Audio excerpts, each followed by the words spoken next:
చాలా సంతోషం. ఈ దినం మీతో ఉండే అవకాశాన్ని ప్రభు నాకు అనుగ్రహించినందుకు నేను దేవునికి నమస్కృతులను. దేవునికి మహిమ కలుగును గాక.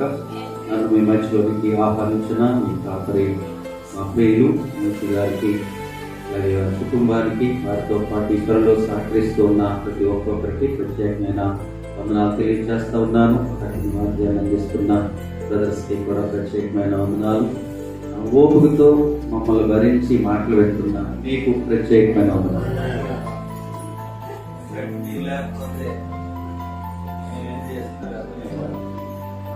అలాగే ఈ స్థలంలో మనం కూడి ఈ మాటలు పెడుతున్నాం, కానీ చాలా మంది ఇక్కడికి వస్తే ఈ చర్చ్ చిన్నది కాబట్టి అందరూ వస్తే సరిపోదని వారి ఇంటి దగ్గరే ఉండి చక్కగా ఈ మాటలు పెడుతున్నారు. వారిని బట్టి చప్పలు కొట్టు దేవుని వారికి ఈ ఆహ్వానం దేవుడు వారిని కూడా జీవించుగాక. ఆమేన్. హల్లెలూయా.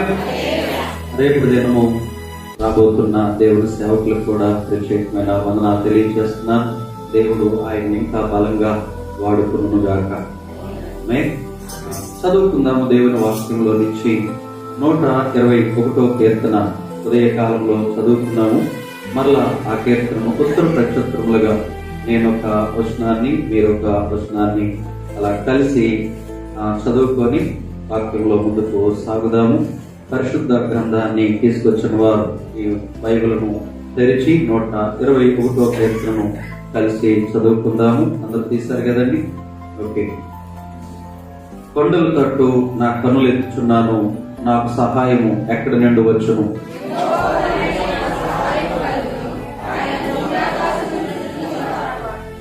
ఆయన నీ పాదము తొట్టిల్లు నీయడు, నిన్ను కాపాడువాడు కొనుకడు.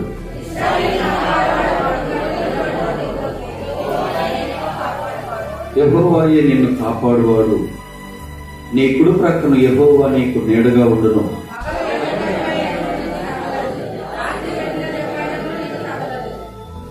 ఏ అపాయమును రాకుండా యెహోవా నిన్ను కాపాడును, ఆయన నీ ప్రాణమును కాపాడును. నిరంతరం నిరాకపోకలేదు యెహోవా నిన్ను కాపాడును. ప్రేమ కలిగిన తండ్రి, జీవాధిపతివైన మా ప్రభువా, వాక్యమైన మా తండ్రి, నీకు వందనాలు. ఈ రాత్రి నాయనా నీ సన్నిధిలో కూడి ఉండే బాధ్యత అయ్యా మాకు అనుగ్రహించినందుకై నీకు స్తోత్రాలు చెల్లిస్తున్నాం. పగటి వేళ మాతో మాట్లాడి మమ్మల్ని ధైర్యపరిచి బలపరిచి రాబోతున్న ఉగ్రతలు, తెగుళ్ళు, కీడులు, అపాయాల నుండి నువ్వు కాపాడే దేవుడిగా మాకున్నావని దేవా, మేము ఎలాంటి గుణాలు కలిగి ఉంటే మేము తప్పించబడి కాపాడబడతామో మాతో మాట్లాడుతూ వచ్చారని బట్టి మీ స్తోత్రాలు. ఈ రాత్రి కూడా మీరు మాట్లాడడానికి సిద్ధంగా ఉండగా వినే జ్ఞానమును, వినబుద్ధి పుట్టించే బుద్ధిని దయచేయండి. దానికి లోబడి జీవితం మాకు దయచేయండి. ఇక్కడ నీవు మాత్రమే మహిమ పొందాలి. ఇక్కడ ఎవరు గంట పొందకూడదు. దేవా, అయోగ్యుడు, బలహీనుడు నన్ను నీ అగ్ని చేత కాల్చి బూడిదలో నుంచి నీ ప్రజలతో మాట్లాడమని ప్రార్థన చేస్తున్నాం. నువ్వు మాట్లాడుతుండగా ఆటంకపరచాలని చూస్తున్న ప్రతి ఆటంకపరిచే చీకటి శక్తుల యొక్క ప్రభావము, అధికారము కలిగిన యేసు నామంలో బంధిస్తున్నాం. నీ పరిశుద్ధాత్మ చేత నింపి మీరే మహిమ పొందుకొనమని నా నోటికి బోరుగా ఉండి నీ ప్రజలకు అర్థమైన రీతిలో ఆయన వినువారందరికీ కూడా క్షేమాభివృద్ధి కలిగినట్లుగా నీవే మాట్లాడి మహిమ పొందుకొనమని మా అందరి కొరకు త్వరలో మేఘాలుడిగా రాబోచున్న యేసుక్రీస్తు వారి శ్రేష్టమైన నామంలో ప్రార్థించి అడిగి పొంది ఉన్నాము పరమ తండ్రి. ఆమేన్. అందరూ చెప్పాలి ఆమేన్. ఆమేన్ అంటే అర్థం ఏంటి? అలా జరుగునుగాక. చాలాసార్లు ప్రార్థన చేసి కొంతమందికి ఎక్కడ ముగించాలో తెలియక అలా సాగిపోతూ ఉంటారు. ఆమెను అనడానికి కూడా ఎక్కడ ముగించాలో అర్థం కాక వెళ్ళిపోతూ ఉంటుంటారు. అలా కాదు, మన ప్రార్థనలో మార్పులు, మన ప్రార్థన విధానంలో మార్పులు తెచ్చుకునే విధానంగా మనము ఉందాం. సరే, ఈరోజు మరొకసారి మీ అందరికీ ఈ నా ద్వారానికి దేవుడు నన్ను చాలా సంవత్సరాలుగా తీసుకుని వస్తున్నారు. మీతో మరి ఒక కుటుంబస్తుడిగా, మీ కొరకు ఎల్లప్పుడూ ప్రార్థన చేసే వ్యక్తిగా నన్ను దేవుడు వాడుకుంటున్నాడు. నా కొరకు మీరు కూడా ఎల్లప్పుడూ ప్రార్థన చేస్తా ఉన్నారు, నేను ఖచ్చితంగా నమ్ముతాను. అందుకు మరి మనమందరం కూడా ఆ సహవాసం, ఈ యొక్క కృప, ధన్యత దేవుడు మనకు అనుగ్రహించాడు. రక్త సంబంధం కంటే స్నేహ బంధం కంటే ఆత్మ బంధము ఇది గొప్పది. ఎక్కడ ఉంటది అక్కడ కలిసి ఉండే గొప్ప బంధము దేవుడు మనకి అనుగ్రహించారు గనుక మనము నిజంగా ధన్యులమే. దేవునికి స్తోత్రం. ఒకసారి నా తరపున, నా కుటుంబం తరపున, హెబ్రోన్ హౌస్ ఆఫ్ వర్షిప్ యొక్క పరిచర్యల తరపున మీకు వందనాలు తెలియజేస్తున్నాను. మీ పాస్టర్ గారికి కూడా వందనాలు తెలియజేస్తా ఉన్నాను. ఉదయకాల సమయంలో మనం నేర్చుకున్న టాపిక్ ఏంటంటే కాపాడే దేవుడు. ఇది సంఘానికి కాబట్టి ఈ వెర్షన్లో వెళ్తున్నాం. ఒకవేళ బయట పెట్టుకుంటే ఇదే టాపిక్ లో వేరే వెర్షన్ లో వెళ్ళిపోతాం. ఇది మనకి ప్రాముఖ్యమైనవి ఈ 3 దినాలు కాబట్టి చాలా జాగ్రత్తగా ఈ మాటలు విందాం. ఉదయకాల సమయంలో మనల్ని కాపాడి లేక మనల్ని తప్పించే దేవుడు, మనకి కాపుదలు ఇచ్చే దేవుడు, మనల్ని జ్ఞాపకం చేసుకునే దేవుడని, ఏంటి జ్ఞాపకం చేసుకొని మనల్ని కాపాడుతాడో తప్పిస్తాడో అని ఆ ఉదయకాల సమయంలో మనం నేర్చుకున్నాం. మొట్టమొదటిగా ఎవరిని కాపాడేది నేర్చుకున్నామండి? జల ప్రళయంలో నుండి నోవాహును కాపాడిన దేవుడు అని నేర్చుకున్నాం. 2 పేతురు 2వ అధ్యాయము 5వ వచనాన్ని ఆధారంగా చేసుకొని మరి జల ప్రళయం రావడానికి కారణాలు ఏంటో ఒక 3 విషయాలు నేర్చుకున్నాం. అలాగే జల ప్రళయంలో దేవుడు నోవాహును ఎందుకు జ్ఞాపకం చేసుకున్నాడో, ఎందుకు తప్పించాడో, ఎందుకు కాపాడాడో, నోవాహులో ఉన్న లక్షణాలు ఏంటో అవి కూడా ఒక 3 విషయాలు నేర్చుకున్నాం. రెండోదిగా మనం నేర్చుకున్నాము రెండో మాటగా నాశనంలో నుండి లోతును కాపాడిన దేవుడు. 2 పేతురు 2వ అధ్యాయము 6, 7, 8 వచనాలను ఆధారం చేసుకొని ఆ నాశనంలో నుండి, ఆ సొదొమ గొమొర్రాలో ఉన్న నాశనంలో నుండి లోతును దేవుడు కాపాడాడు అని. లోతును దేవుడు కాపాడడానికి ఏం చేశాడు? ఎవరిని జ్ఞాపకం చేస్తున్నాడు అని అంటే అబ్రహాము చేసిన ప్రార్థనను దేవుడు జ్ఞాపకం చేసుకున్నాడు. అబ్రహాము యొక్క ప్రార్థనను దేవుడు జ్ఞాపకం చేసుకొని ఏం చేశాడనంటే లోతును ఆ నాశనంలో నుండి తప్పించాడు. అబ్రహాము ప్రార్థన జ్ఞాపకం చేసుకున్నాడు. లోతు నీతిమంతుడిగా ఉన్నాడు, ఆయన కూడా జ్ఞాపకం చేసుకున్నాడు. ఈరోజు ఆ యొక్క లోతు కూడా ప్రకటించిన ఆయన సువార్తను ప్రకటించే విధానాన్ని కూడా దేవుడు జ్ఞాపకం చేసుకుంటూ ఉన్నాడు. ఒకవేళ ఆరాధన సమయంలో ఒకవేళ ఎవరైనా ఫోన్ చేస్తే నేనేం చేస్తానంటే ఆన్ చేసి వదిలేస్తాను, అలాగైనా దేవుడు మాటలు వింటారని. కొంతమంది హలో, అరే దేవుడి కంటే ఆలే ప్రాముఖ్యమైన అన్నట్టుగా మనం వెళ్ళిపోతుంటాం. మీరు అలాంటి వాళ్ళు కాదు. దేవుడు మిమ్మల్ని దీవించునుగాక. ఆమేన్. కాబట్టి తెల్లవారి కొన్ని మాటలు నేర్చుకున్న మధ్యాహ్న కాల సమయంలో మోనిక అనేటువంటి భక్తురాలు అగస్త్యను కొరకు చేసిన ప్రార్థన ఎంత గొప్పదో, ఆమె యొక్క ప్రార్థన ద్వారా ఎలాంటి కార్యాలు జరిగి తన కుమారుడు ఎలాంటి సేవకుడిగా మార్చబడ్డాడో మనం నేర్చుకున్నాం. అలాగే అన్ని విషయాల్లో మనం ఎలా ఉండాలో ఉదయకాల సమయంలో నేర్చుకున్నాం. 3వ మాటగా దాని కొనసాగింపుగా రండి దేవుని వాక్యంలో నుండి మరొక మాటను జ్ఞాపకం చేసుకుందాం. హోషేయ గ్రంథం 12వ అధ్యాయం 13వ వాక్యాన్ని చదువుదాం. బైబిల్ గ్రంథం ఉన్నవారు దయచేసి తెరిచి వాక్యాన్ని చూడాలని, వాక్యానికి మొదటి స్థానం ఇవ్వాలని ప్రేమతో దేవుని సేవకునిగా బ్రతిమలాడుతూ ఉన్నాను. హోషేయ గ్రంథము 12వ అధ్యాయము 13వ వాక్యాన్ని చేసిన వారు స్పష్టంగా చదువుతుండగా అందరం కూడా విందాం. చదవమ్మా. ఒక ప్రవక్త ద్వారా యెహోవా ఇశ్రాయేలీయులను ఐగుప్తు దేశంలో నుండి రప్పించెను. వారిని ఒక ప్రవక్త ద్వారా వారిని కాపాడెను. దేవునికి స్తోత్రం కలుగునుగాక. అవసరంలో మనం చూస్తున్నాము, ఐగుప్తు దేశంలో నుండి ఇశ్రాయేలీయులను తప్పించి రక్షించి ఒక ప్రవక్త ద్వారా వారిని కాపాడెను. 3వ మాట ఏంటో తెలుసండి? ఘోరమైన బానిసత్వము నుండి ఇశ్రాయేలీయులను కాపాడిన దేవుడు. దేవునికి స్తోత్రం కలుగునుగాక. మొదటిగా లోతుని ఆ యొక్క నాశనంలో నుండి కాపాడాడు. ఏమండి నోవాహునేమో జల ప్రళయం నుండి కాపాడాడు. ఏమండి ఇశ్రాయేలు ప్రజలను ఘోరమైన బానిసత్వంలో నుండి కాపాడినటువంటి పరిస్థితిని మనం చూస్తాం. ఇశ్రాయేలు ప్రజలు దాదాపుగా 430 సంవత్సరాలు ఆ యొక్క బానిసత్వంలో ఉన్నారు. బైబిల్లో మనం ఆధారాలు చూడగలుగుతాం. 430 సంవత్సరాలు వారు బానిసత్వాన్ని అనుభవిస్తూ వచ్చారు. అంతేకాదు ఇర్మియా గ్రంథకర్త దాన్ని వివరిస్తూ వారు ఎలాంటి పరిస్థితిలో ఉన్నారో అని చెప్తాడంటే ఇర్మియా గ్రంథం 11వ అధ్యాయం 4వ వచనంలో మనం చూసినప్పుడు అక్కడ అంటాడు, వారు ఇనుప కొలుములో ఉన్నారు అంటాడు. ఇర్మియా గ్రంథం 11:4. ఐగుప్తు దేశంలో నుండి, ఆ ఇనుప కొలుములో నుండి నేను మీ పితరులను రప్పించిన దినమును నేను ఇచ్చి తిని అంటాడు. ఇనుప కొలుములో ఉన్నారు, వాళ్ళు భయంకరమైనటువంటి పరిస్థితుల్లో ఉన్నారు. ఈ రోజు కూడా చాలా మంది జీవితాలు బయటికి బాగానే ఉన్నట్లుగా కనబడుతున్నారు, బయటికి నవ్వుతూ కనబడుతున్నారు, కానీ వారి లోపల వారి అంతరంగ పరిస్థితులు అలాగే ఉన్నాయి. వాటిలో నుండి బయటికి రాలేకపోతున్నారు. తాగటం ఎవరికి ఇష్టం లేదు, కానీ దానికి బానిస అయిపోయాడు. దానిలో నుండి బయటికి రావటం తెలియక అక్కడే ఉండిపోయి అందులోనే నలిగిపోయి తన జీవితాన్ని అవమానకరంగా మార్చుకుంటున్నాడు. ఆయనతో మాత్రం అయిపోవట్లేదు, తన మీద ఆధారపడినటువంటి కుటుంబాన్ని ఇబ్బంది పెడుతున్నాడు, సమాజంలో ఉన్న వారిని ఇబ్బంది పెడుతున్నాడు. అందరూ కూడా చూసి, ఏంట్రా నువ్వు అలా తాగేసి దొండుతూ ఉన్నావు, తాగేసి ఏంట్రా అలాంటి బూతులు మాట్లాడుతున్నావు, ఏంటి నీ పరిస్థితి అని అంటుంటప్పుడు వారి హృదయం కూడా నొచ్చుకుంటుంటది. అయ్యో నేను ఇంకా ఇలా ప్రవర్తించకూడదు, ఇలా ఉండకూడదు, మంచిగా ఉండాలని అనుకుంటాడు. మళ్ళీ సాయంత్రం అలాంటి పరిస్థితుల్లోనే మనం చూస్తున్నాం. కారణం ఏంటంటే దానికి ఎడిక్ట్ అయిపోయాడు, దానికి బానిస అయిపోయాడు. ఈరోజు అలాంటి ఇనుప కొలువు లాంటి పరిస్థితులు దేవుని ప్రజలైనటువంటి మనకు కూడా ఏమండి మహా అగ్ని వంటి మహాశ్రమలు వస్తాయని పేతురు రాసినటువంటి పత్రికలో మనం చూస్తాం. క్రైస్తవులు అనగానే ఈ భూమి మీద సుఖ సంతోషాలతో జీవిస్తారని అనుకోవద్దు. ఈ భూమి మీద క్రైస్తవులకి, నిజ క్రైస్తవులకి సుఖం ఉండదు, నెమ్మది ఉండదు. ఏమండి ఈ భూమి మీద భౌతిక సంబంధమైన ఆశీర్వాదాలు నిజమైన క్రైస్తవులకి ఉండవు.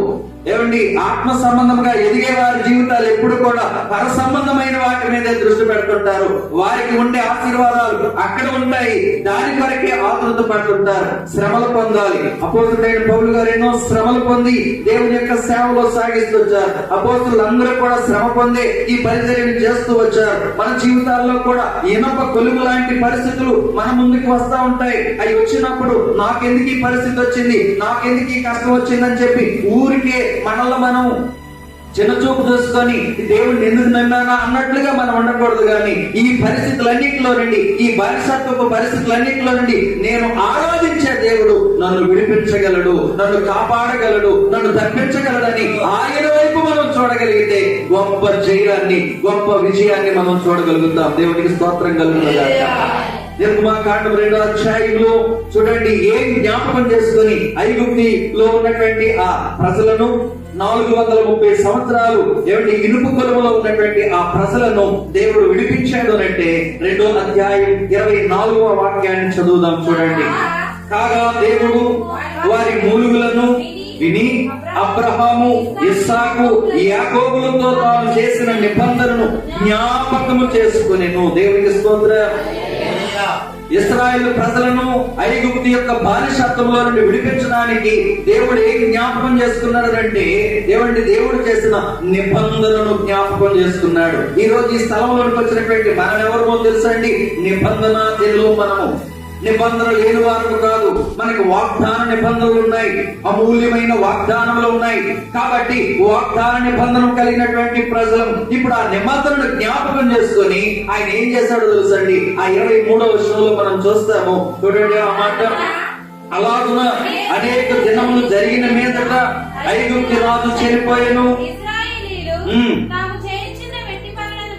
చేయుచున్న వెట్టి పనులను బట్టి నిట్టూర్పులు విడుచుచు మొరపెట్టుచుండగా తమ వెట్టి పనులను బట్టి వారు పెట్టిన మొర దేవుని వద్దకు చేరెను. దేవునికి స్తోత్రం.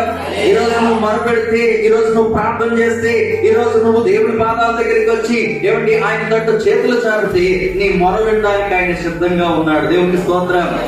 విననేరకు నా చెవులు, రక్షింపనేరకు నా హస్తాలు.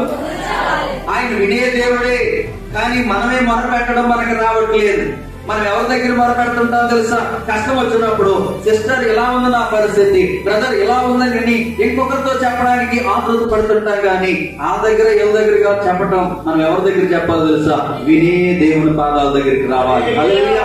నీ కుటుంబంలో ఉన్నటువంటి ఆ బానిసత్వపు పరిస్థితులు ఉన్నాయి. ఆ యొక్క పరిస్థితులన్నింటిలో నుండి ఆయన మొరలు వినే దేవుడిగా ఉన్నాడు. అలాగే విని ఏం చేస్తా వచ్చాడో అక్కడ మనం చూస్తాము. 3వ అధ్యాయం 7-8 వచనాల్లో ఉన్న మాటలు మీకు జ్ఞాపకం చేస్తాను. వారు ఎప్పుడైతే వాళ్ళు మొరపెట్టారో, ఎప్పుడైతే వారు మునుగుతూ ఉన్నారో, అక్కడ ఏం చేశాడో తెలుసండి, వారి మొరలను విని ఆయన ఏం చేశాడంటే వారిని విడిపించుటకును, పాలు తేనెలు ప్రవహించు దేశంలోనికి వారిని నడిపించుటకును పరలోకము నుండి ఆయన దిగి వచ్చాడు. గట్టిగా చదువుడు దేవుడు.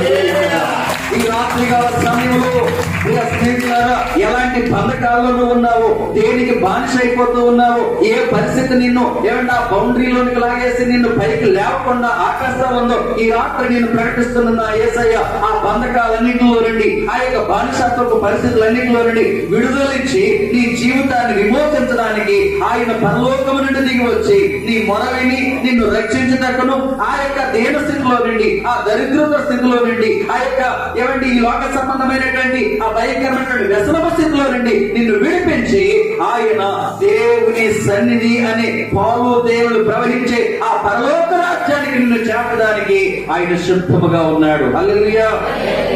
ఈ రోజు ఆయన విడిపించే దేవుడుగా ఉన్నాడు. ఘోరమైన బానిసత్వంలో నుండి ఇశ్రాయేలును కాపాడిన దేవుడు ఈ రోజు దేనికి నువ్వు బానిస అయిపోయావు. ఒకవేళ కొంతమంది చుట్టకు బానిస అయిపోతారు, కొంతమంది త్రాగుడుకు బానిస అయిపోతుంటా, మరి కొంతమంది ఆ యొక్క పేకాటకు బానిస అయిపోతుంటా, మరి కొంతమంది ఏమొచ్చి ఆ యొక్క చిన్న చిన్న కైనాలకు బానిస అయిపోతుంటారండి. ఉదయకాల సమయంలో చెప్పాను కదండి, దేవుడి కొండంత భక్తి చేస్తూ ఉన్నావు, కొండంత పరిశుద్ధత కలిగి ఉన్న నీవు ఆ ఘోరంత చిన్న పాపము మొత్తాన్ని పాడు చేసేస్తా ఉంది. ఏమిటి ఆ ఒక్క చిన్న తప్పిదం కొరకు, ఆ చిన్న వ్యసనం కొరకు, ఆ చిన్న అలవాటు కొరకు శ్రేష్టమైన పరలోకాన్ని కోల్పోతున్నావే. ఏ రోజు నువ్వు ఆలోచించట్లేదు నీ భక్తి జీవితంలో? ఏ రోజైనా నీ దృష్టి పరలోకం కొరకు నువ్వు దృష్టి పెడితే ఇలాంటి వీటిని అసహ్యం వేస్తూ ఉంటది. నేను యేసు ప్రభుని అరక్క ముందు చాలా అన్ని ఉన్నాయి. నేను ఎంత మంచివాడిని అంటే నాతో ఫ్రెండ్షిప్ చేయొద్దని నాతో ఉన్నవారికి వాళ్ళ తల్లిదండ్రులు హెచ్చరిక చేసేవారు. అంత మంచివాడిని. ఆయనతో కూడకంటే చెడిపోతారనేవారు. అయితే దేవుడు 1997 సంవత్సరంలో ఆ మహాదేవుడు నన్ను పట్టుకున్న తర్వాత, నన్ను రక్షించుకున్న తర్వాత, నా జీవితం మారిన తర్వాత, మునుపు ఏవైతే కలిగి ఉండేవాడినో, ఏవైతే నేను అనుభవిస్తూ ఉండేవాడినో, ఆచారాలుగా చేస్తూ ఉండేవాడినో, వాటన్నిటినీ విడిచి నూతనమైన జీవితంలోనికి వచ్చిన తర్వాత మా ఊర్లో ఉన్నవారు, స్నేహితులు అనబడిన వారు, వారి తల్లిదండ్రులు చెప్పిన మాట ఏంటో తెలుసండి, అలాంటి వాటితో స్నేహం చెయ్యండి రా, బాగుపడతారు. ఆడితో తిరిగితే మీరు బాగుపడతారా, ఏంట్రా మీ బ్రతుకులు ఎలా ఉన్నాయని చెప్పి అదే తల్లిదండ్రులు అనగలిగారు. దేవునికి స్తోత్రం కలుగునుగాక.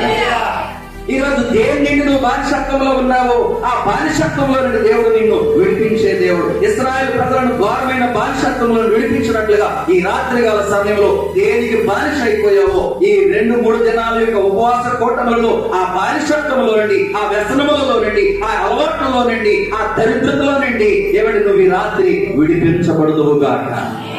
కొంతమంది చాలా బాగా ఉంటారు, టైం అయ్యేసరికి జాయిన్ అయిపోతుంటారు. దేనికి? సీరియల్ వెళ్ళిపోతుంటారు. ఆ టైం అయ్యేసరికి వాళ్ళ మనసు కొట్లాడేస్తూ ఉంటది. అబ్బా మనసు బీకేస్తుంటే లాగేస్తుంటదట. ఎంత ఆకృతో. సరే చూడండి, మంచిది. సినిమా చూస్తే 3 గంటల పాపం, సీరియల్ చూస్తే జీవితకాల పాపం. ఎందుకంటే నెక్స్ట్ ఎపిసోడ్ రేపు, నెక్స్ట్ మళ్ళా రేపు, అది కంటిన్యూషన్ పాపం. అంటే ఇప్పుడు ఇలాగ చేసుకుంటే వెళ్ళిపోతున్నావు. ఒకసారి ఆలోచన చెయ్యి, ఒక్కసారి గుండె మీద చేసుకొని చెప్పు, దేవుడు నీకు 24 గంటలు టైం ఇచ్చాడు. 8 గంటలు నీ పొట్ట కోసం బ్రతుకుతున్నావు, నీ జీవితం కొరకు, కుటుంబ పోషణ కొరకు బ్రతుకుతున్నావు. ఏమండి మిగతా సమయాలు దేని కొరకు బ్రతుకుతున్నావు? ఒకవేళ ప్రభు నీ ముందు నిల్చొని ఇలా అడిగితాడేమో, నీకు 24 గంటలు టైం ఇచ్చాను కదా, నీ కొరకు నువ్వు ఎంత టైం వాడుకుంటున్నావు, నా కొరకు నువ్వు ఇచ్చిన టైం ఎంత, నా కొరకు నువ్వు కేటాయించిన టైం ఎంత? సంఘానికి వచ్చిన టైం లెక్కలో ఉండదు. నీ వ్యక్తిగతంగా దేవుని కొరకు నీవు ఇచ్చిన సమయం ఎంత అది అడుగుతాడు దేవుడు నిన్ను. లెక్క సమయాన్ని గురించి లెక్క అడుగుతాడు, నువ్వు వాడే మాటల గురించి లెక్క అడుగుతాడు, నీకు ఇచ్చిన ప్రతి డబ్బు కోసం పైసల కొరకు లెక్క అడుగుతాడు, నీకు ఇచ్చిన కుటుంబం కొరకు లెక్క అడుగుతాడు. ఈ మనమందరం ఒకరోజు ఆయనకి లెక్క చెప్పవలసిన వారమై ఉన్నాము.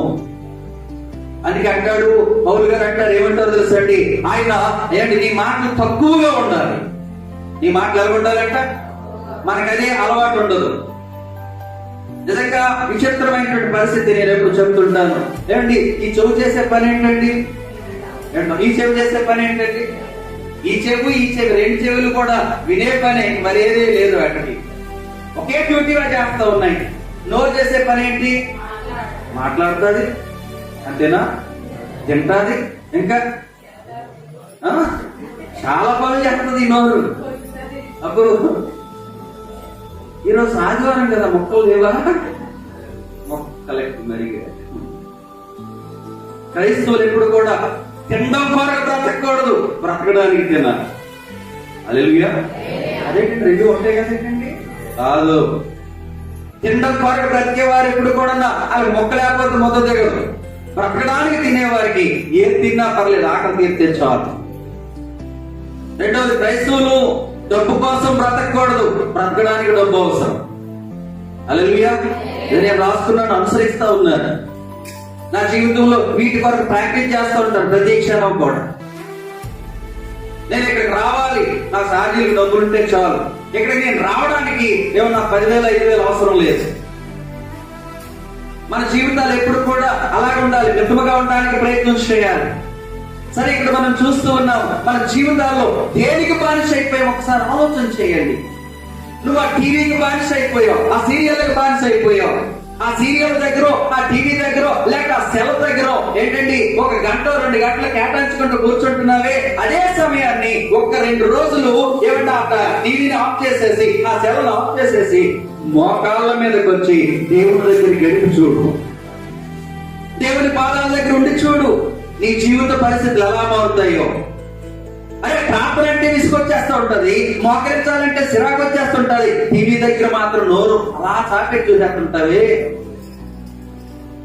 పరలోకానికి వెళ్ళవలసిన వారు మనము 2 సార్లు పరువులను పంపించి మనకి హెచ్చరిక చేస్తా వచ్చింది దేవుడు. ఎందుకో తెలుసా అండి? మనం ఈ భూ సంబంధులు కాదురా బాబు, పరలోకం దగ్గరికి వచ్చేస్తుంది, నా రాకడ సమీపం అవుతుంది, ఇప్పటికైనా మీరు మారండి. సరే, మూడవది, ఘోరమైన బానిసత్వములో నుండి దేవుడు ఇశ్రాయేలు ప్రజలను విడిపించినట్లుగా ఈ రాత్రికాల సమయంలో నువ్వు దేనికి బానిస అయిపోయావో నిన్ను కూడా ఆయన విడిపించగలడు. దేవునికి స్తోత్రం. 4వ మాట చూడండి, దానియేలు గ్రంథం 3వ అధ్యాయం 26-27 వచనాలు చదువుదాం. దానియేలు గ్రంథం 3వ అధ్యాయం 26-27 వచనాలు. అంతటా నెబుకద్నెజరు వేడిమి కలిగి మండుచున్న వచ్చి షద్రకు మేషాకు అబేద్నెగో అనువారు